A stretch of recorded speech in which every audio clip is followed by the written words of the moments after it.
Today on the Dr. Oz Show. There's a state of emergency with America's water. Could lethal toxins be poisoning your water? Parasites, chemical cleaning agents, arsenic, even animal feces. Making your children sick? It was the last thing we suspected. What you must know to keep your family safe. Then, the allergy shocker living in your house. That's nasty. And PMS, acne, arthritis. Before you spend another $1, listen to this. 5 foods to get relief. Next.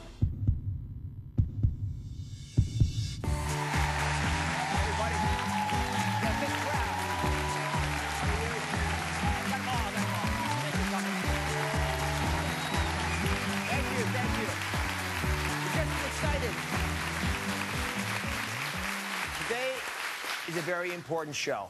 It's one show you cannot afford to miss. So grab a pen and a piece of paper, call your friends, get your family involved, because I'm issuing an alert. There's a state of emergency with America's water. Lethal contaminants are creating a toxic mix in the water that you're drinking, in the water you bathe in, and the water you brush your teeth with. Parasites, chemical cleaning agents, arsenic, even animal feces can be lurking in the water in your home, and you don't even know it. Today, I'll tell you exactly what you must know about the water you drink and how to protect yourself and your family. This is life-saving information. Take a look. Water. It's the primal source of all life on our planet. We drink it, we bathe in it, we grow our food with it. Without it, we will die. So when we turn on the faucets in our homes, we expect the water that pours out to be clean, fresh, and safe. What you don't know is much of our water is making us sick, maybe even killing us. Here are the hard facts. Every year, nearly 20 million of us get sick from water infected by parasites, bacteria, and viruses. And 1 out of every 10 of us gets exposed to water contaminated with toxic chemicals, poisoning our bodies. Manganese, barium, lead, even arsenic. All of it pumped illegally into our soil, contaminating our water supply. The New York Times reports the Clean Water Act, passed in 1972 to protect the safety of our water, has been violated more than 500,000 times just in the last 5 years alone. Who's poisoning our water? Businesses of every kind, from large chemical factories and power plants to your local gas stations and dry cleaners. But also you and me, the products we use every day. Prescription drugs, shampoos, sunscreen, all are showing up in our water supply and often can't be filtered out. America's compromised water puts all of us at risk. But would you know if you and your family are safe? I've called on the very best experts to shed some light on this very dark subject. First up, Charles Duhigg. He's a New York Times reporter who has blown the lid off what's happening to America's water. In a series of articles called Toxic Water, Charles has spent the last 10 months compiling a state-by-state list of clean water violations that is absolutely terrifying. It's way more extensive than any information the EPA has, and it exposes major flaws in the way our government protects our water. So, Charles, again, congratulations. And I opened the Times, and I saw that big picture on the front page of a kid whose teeth had been rotted by some of the food and water that he'd been exposed to. Teach us a little bit about where these pollutants are all coming from. Share with us some insights about how this would naturally happen, even if someone didn't want it to happen. Well, Congress in the 1970s passed laws to protect all of our water sources. The Clean Water Act is the most famous of these.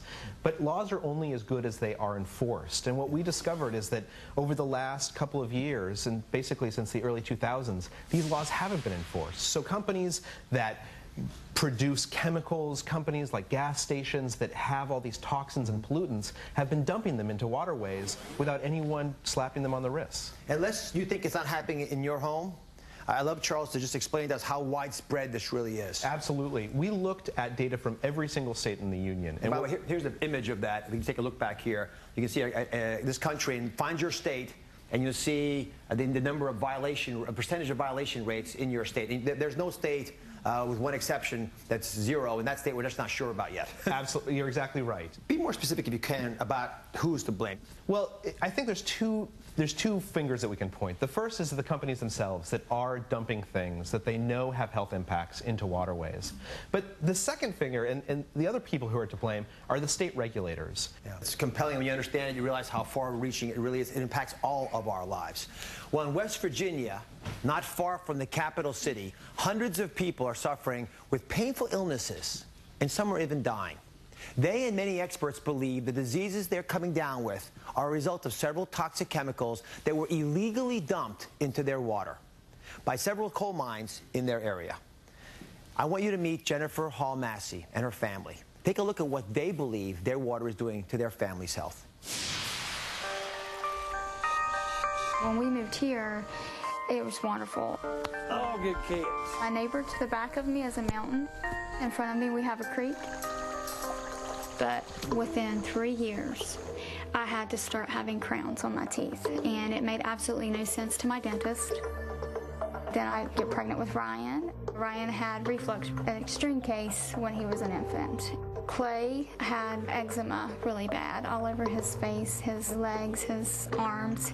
My oldest boy, his teeth went awful.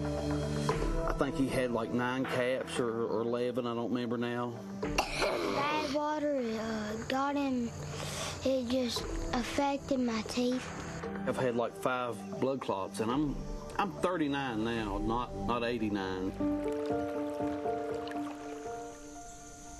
In 2006, my little brother developed a brain tumor. He was only 29 years old. It was larger than a softball. In October the 6th of 2006, he went shopping with his friends that evening, was fine, and fell over with a seizure at night, and no one saw him. When we lost my brother-in-law, that really turned things around. That kind of opened our eyes. We were talking to the neighbors and realizing how many others actually had brain tumors. 6 people within a 300-yard radius had brain tumors. It had to be in the water. That's the only thing they had in common is the water. Our water test came back with significant amounts of manganese, lead, barium, arsenic, and nickel, all things in very unsafe concentrations. Now we do not use the water for anything other than bathing, and I do have to wash clothes in it and clean house with it. Your #1 job is to protect your children. And it's hard when your child is in the bathtub and you know they're sitting in arsenic and high levels of lead. This is America, but yet we don't have safe drinking water. Well, Jennifer's with us today. Thank you for coming. You're welcome. Thank you for having us. I mean, it touches all our hearts when we see that. And if I could ask you to speak for all the moms out there, I mean, you do what you think is best for your kids. And something that seems so obvious is giving them water, which seems good for them, ends up to be toxic for them. Yes. And how did that shake your world? It was a shock to us. You know, this is America. This should not be happening today. And, you know, it kills your heart when you have to bathe them at night and know that they're sitting in arsenic, lead, manganese, things that they should never be exposed to. I mean, how do you manage life when you don't have access to water? I mean, that's the picture that I saw, actually, the first day. What we do, we limit our exposure to the water. You know, have containers in the bathroom. If they brush their teeth now, they get a container. They take the container, pour water in a cup, and they use that instead of using the water from the faucet. Ironically, we've been doing that for about 1.5 years now, and Ryan has not had any more dental issues since we started using that kind of water. When you look around you and see the other families that get sick, and you spoke about your brother. Yes. The fact that there have been other people who have died. Yes. So, you know, cavities are one thing. Yes. Brain cancer is a different thing. Yes. That must hurt. Oh, yeah. We have had 6 brain tumors within a 10-mile span of our home, and half of them died. I actually have a list of a health survey that was done in your community, and these are numbers that are surprising to you, but upper respiratory problems, more than half the population, as with dental issues. Yes. 1/3 of the people have big skin problems. More than half have intestinal problems, a lot of gallbladder issues, stomach infections. Don't you get angry? Oh, you get very angry. It's sad. It's really sad. And the scariest part, you know, now we know what's in our water. You know, 2 years ago, we didn't know what was in our water. But now that we know, we still don't know what's going to happen to our children tomorrow, you know, or the next day, or 5 years down the road. And having no control over that, it's very scary as a mother. Well, to help me explain how toxic water affects your health, I've invited the leading physician in environmental health in this country. Dr. Patricia Meinhardt is one of the few doctors trained in the risks of contaminated water, and she's worked with the EPA, the CDC, and Homeland Security to help keep our water safe. So when it comes to toxic water, we're talking about 3 basic issues. The first is the toxic chemicals, like what we've just heard about in West Virginia. If you could help all of America understand a bit more about how real of an issue these are and how it's going to impact our life. The EPA regulates about 200 different chemicals in our water, but remember, we use chemicals for everything. So there are about 84,000 chemicals in industrial and agricultural use in the United States, and many of them are soluble in water. So if they're soluble in water, that means they have the potential to contaminate our water supplies. And Jennifer's story is very common because remember, these chemicals are colorless frequently, odorless, and tasteless, so you may not have any indication that your water has been contaminated until you've been exposed to it for many, many years. And just to be clear, that's sort of category 1, but category 2 are things that we do. The way we shampoo ourselves, the personal grooming items that we use, all these medications that we sometimes use and throw away down the toilet, they all enter into our sewage system, they enter into our water supply because of that. And some of these products, especially some of the antibiotics and chemicals that we throw away, actually change the way hormones work in our body. In fact, if you look in major urban areas now, there are no more male fish. And the reason for that is those fish are born both male and female and evolve into being males or females depending on what chemicals they're exposed to. If you overwhelm the fish's natural chemical system with toxins from our water supply, which is what is happening, they all evolve to become female fish. Again, it's one of the signs that this is not just a subtle problem in one part of the country or another. This is in all the major urban areas of our nation. Dr. Meinhardt, talk to me a little bit about parasites and bacteria. And I know that this gets into that basic fundamental reality that we have a lot of livestock and we have human sewage as well, and the management of that has become a problem. We face a lot of new challenges, and much of that has to do with agricultural practices, intensive and concentrated livestock operations. Toxic E. coli is now something that has been transmitted in water. The people who have the most to lose from these exposures are the vulnerable populations among us. Pregnant women developing fetuses, infants and children, anybody on chemotherapy, and really anybody who's got a chronic medical condition is at increased risk for these diseases. And for the moms out there, Jennifer, obviously the kids are the ones we worry about because they're the canaries in the coal mine. They're the ones that actually often will reflect the symptoms the first. Yes. It's easier said than done. And we see a big map of America, and all the moms out there should be realizing their states are involved in some way or another. I have sort of one big question that I'm left with. Why are you still there? Well, our first instinct when we realized our water was contaminated was to take our children and get out of the community. And so we put our house on the market, and you can't sell a house with contaminated water. Who's going to buy it? And the neighbors down the road are the same way. So what we did as a community, we decided to stand fight for a municipal water supply. They initially told us it would take 10 years. We have managed to get that dwindled down to 2. So, and that's been solely a result of the hard work of primarily the mothers in the community, but the fathers have helped us out too. And it's to protect our children. So, yeah. Well, it's a shout out to the moms. You will be the ones who are the change agents. You will make this happen. Thank you very much, Jennifer. Thank you to Charles Duhigg for the great articles. Patricia Meinhardt, thank you very much for joining us today.